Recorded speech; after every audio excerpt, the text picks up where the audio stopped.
اور جیسے اس کی صفت الصبور ہے ویسے اس کی صفت الشکور، اس کا ایک نام الشکور بھی ہے، شکور بھی اس کی صفت ہے۔ تو صبر اور شکر دونوں نصف نصف اور آدھے آدھے ایمان ہے۔ اور صوفیہ کی زبان میں یہ کہیں کہ انسان کی زندگی کی گاڑی کے دو پہیوں کا نام ہے، ایک کا نام ہے صبر اور ایک کا نام ہے شکر۔ یہ گاڑی جنت کی پٹری پر چلتی ہے جس میں صبر اور شکر کے پہیے لگے ہوتے ہیں۔ اس لیے انسان کو جب مصیبت آئے تو صبر کرے، مانگے نہیں، آ جائے تو صبر کرے، اور نعمت ملے تو شکر کرے۔ تو آج ہمارا عنوان مصیبتوں میں کیا حکمتیں ہیں، لیکن اس کی شرط ہے صبر۔ آج ہم صبر پر گفتگو کریں گے، اور اگر آئندہ ہفتے اللہ نے توفیق اور زندگی دی تو پھر شکر پر، تاکہ دونوں پہیے ہمیں نصیب ہو جائے، صبر اور شکر۔ اللہ کے رسول علیہ السلام سے پوچھا گیا کہ یا رسول اللہ صلی اللہ علیہ وآلہ وسلم، اللہ مصیبتیں کس پر ڈالتا ہے، اللہ تکلیفیں کس پر ڈالتا ہے؟ تو میرے آقا علیہ السلام نے فرمایا سب سے بڑی آزمائش اور مصیبت اگر کسی پر آتی ہے تو وہ پہلے انبیاء کرام پر آتی ہے۔ انبیاء سے بڑھ کر کوئی مصیبت میں نہیں رہتا۔ ہم لوگ کسی پر مصیبت دیکھتے ہیں تو بولتے ہیں او یہ تو اس کو کیے کہ سزا مل گئی۔ اگر کسی کو کوڑ ہو جائے، کوئی کوڑی ہو جائے، کوڑ، کسی کو جزام ہو جائے، کوئی نابینا ہو جائے، اندھا ہو جائے، تو لوگ اس کے بارے میں مذہبی محفلوں میں بھی ڈسکس کرتے ہیں کہ اس کو اس کے کیے کی سزا مل رہی ہے۔ اللہ سے معافی مانگو نہ کہا کرو۔ اس کی وجہ یہ ہے اگر وہ مومن ہے اور کوڑی ہو گیا، جزامی ہو گیا، اے مسلمان، تو اللہ تبارک و تعالیٰ ان لوگوں کو اس وقت جنت میں داخل فرمائے گا۔ ابھی تک لوگ قبروں سے کچھ اٹھے ہوں گے، کچھ اٹھنے والے ہوں گے، اس سے پہلے اللہ ان کو جنت میں داخل فرمائے گا۔ میں ابھی حدیث پڑھوں گا اس پر آپ کے سامنے۔ اس لیے کسی مسلمان کی تکلیف پر کوئی ڈسکس نہ کیا کریں، کسی مسلمان کی مصیبت پر کوئی، کچھ لوگ نابینا ہونے پر بھی کوئی اندھا ہو گیا، اچھا تھا اندھا ہو گیا، اس پر مذاق اڑاتے ہیں۔ مذہبی حلقوں میں باضابطہ اسٹیجوں پر مذاق اڑایا گیا ان بزرگوں کا جن کو آخری عمر میں لمبی عمر ہونے کی وجہ سے یا ذوف ہونے کی وجہ سے آنکھوں کی بینائی چلی گئی تھی، کیا کیا ان کو نام دیے گئے۔ حالانکہ لوگ یہ بھول گئے کہ حبر الامہ، رئیس المفسرین سیدنا عبداللہ ابن عباس رضی اللہ تعالیٰ عنہ بھی آخری عمر میں نابینا ہو گئے تھے۔ لوگ کہتے ہیں اپنے کیے کی سزا بھگت رہے، میں کہتا ہوں ابن عباس نے کیا کیا تھا۔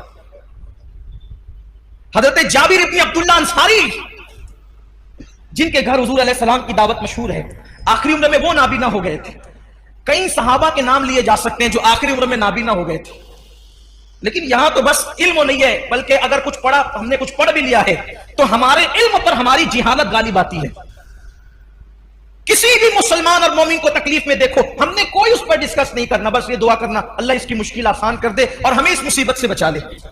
جو لوگ نابینا ہو جائیں اور مسلمان ہے، جو نابینا ہو جائیں مسلمان ہے، یا پیدائشی نابینا ہو یا بعد میں اندھے ہو جائیں بڑھاپے کی وجہ سے یا کسی مرض کی وجہ سے، کسی تکلیف کی وجہ سے، ان کے لیے بشارت یہ ہے کہ اوروں کے لیے اللہ تبارک و تعالیٰ کبھی کبھی تجلی فرمائے گا، یعنی کبھی کبھی پردے اٹھا کر کے ان کو اپنا دیدار کرائے گا۔ لیکن جو نابینا ہو گئے تھے اللہ فرمائے گا میں نے تم سے آنکھیں چھین لی تھی اور تم نے اس پہ صبر کیا تھا، اب جب تک تم چاہتے رہو گے میں تمہیں دیدار عطا کرتا رہوں گا،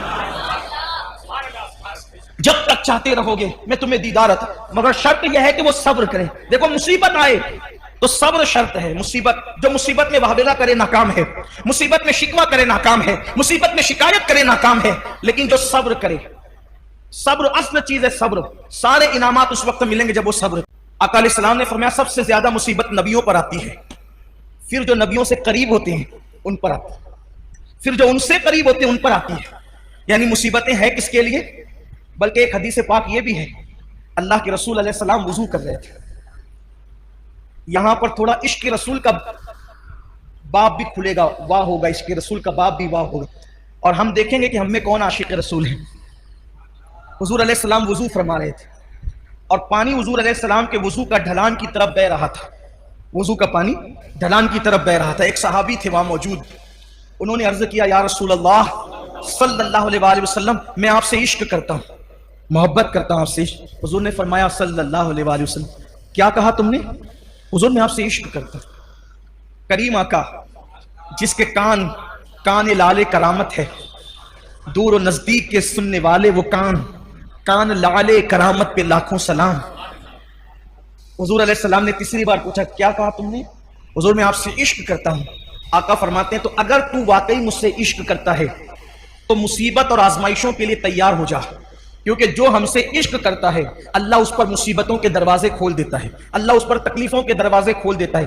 ہم سے محبت کرنے والوں پر آزمائش اور مصیبتوں کے دروازے اتنی تیزی سے کھلتے ہیں اور مصیبتیں اس کے پاس اتنی تیزی سے بھاگ بھاگ کر آتی ہے، جیسے یہ وضو کا پانی تیزی سے ڈھلان کی طرف گر رہا ہے ویسے مصیبتیں تیزی سے اس کے پاس آتی ہے۔ اب آپ مجھے بتائیں، جب ہم عاشق ہی بنے ہیں، جب ہم نے عشق کا دعویٰ ہی کیا ہے، تو پھر ہم مصیبتوں سے گھبراتے کیوں ہیں؟ ہم بلاؤں سے گھبراتے کیوں ہیں؟ اس لیے کہ مصیبتیں تو عاشقوں کے لیے ہے، مصیبتیں تو محبوب سے محبت کرنے والوں کے لیے۔ آپ دیکھیں، جس کو ہم مشکل کشا کہتے ہیں، پوری زندگی مشکل میں گزری، جس کو ابن مشکل کشا کہتے ہیں، اے دل بگیر دامن سلطان اولیاء یعنی حسین ابن علی جان اولیاء، پھر ان کی مصیبتیں دیکھ لیں، پھر سیدہ زینب پاک کی مصیبتیں دیکھ لیں، پھر جناب غازی عباس کی مصیبتیں دیکھ لیں، پھر اسی طریقے سے اونا محمد کی مصیبتیں دیکھ لیں، پھر سیدہ سکینہ کی مصیبتیں دیکھ لیں، اسی طریقے سے جو ہے اللہ اکبر سیدہ بی بی پاک سیدہ فاطمہ الزہرا کی ان کی خود کی مصیبتیں دیکھ لیں۔ ہمارے بزرگوں نے فرمایا 40 راتیں کسی پر ایسے گزر جائے، 40 راتیں کسی پر ایسے گزر جائے